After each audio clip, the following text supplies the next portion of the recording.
The quickest top tip I can think of is do a swap shop or a give and take thing just in the corner of it. We've all got in our store a dark corner that doesn't sell things, not, you know, is not very appealing. So use that bit of that store. My top tip to other retailers: don't be afraid to get online and make a fool of yourself, because that is how people fall in love with you and they become invested in your store. I think it would be, don't underestimate the amount of hours you're going to have to be in that store. I think it's availability. It is absolute key. We're very lucky with our wholesale with Blakemore and how that's set up. You know, suggestive ordering looks at trends, looks at sales, and it's making sure you've got the availability, because you can just lose a customer just like that if they repeatedly come in, they want their favourite lager, they want their favourite crisp, and you've got to make sure that you're there and you've got it in stock. I've mentioned Madrid, Coors.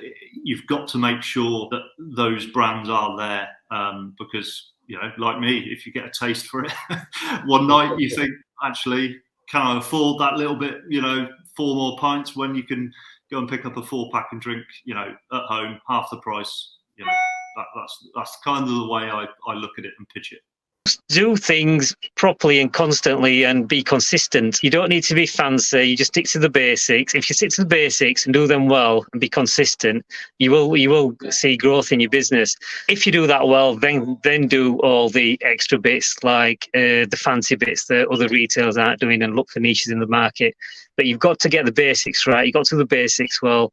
Keep your shop nice, neat and tidy, and you'll do well. Probably my top tip would be probably consistency. I think that's what we've built our business on. Is we're probably not always with One Stop. They're quite universal. They're quite uniform shops. You know, they're all very similar, so we run them there. But I think we have good consistency, even when we're in nicer.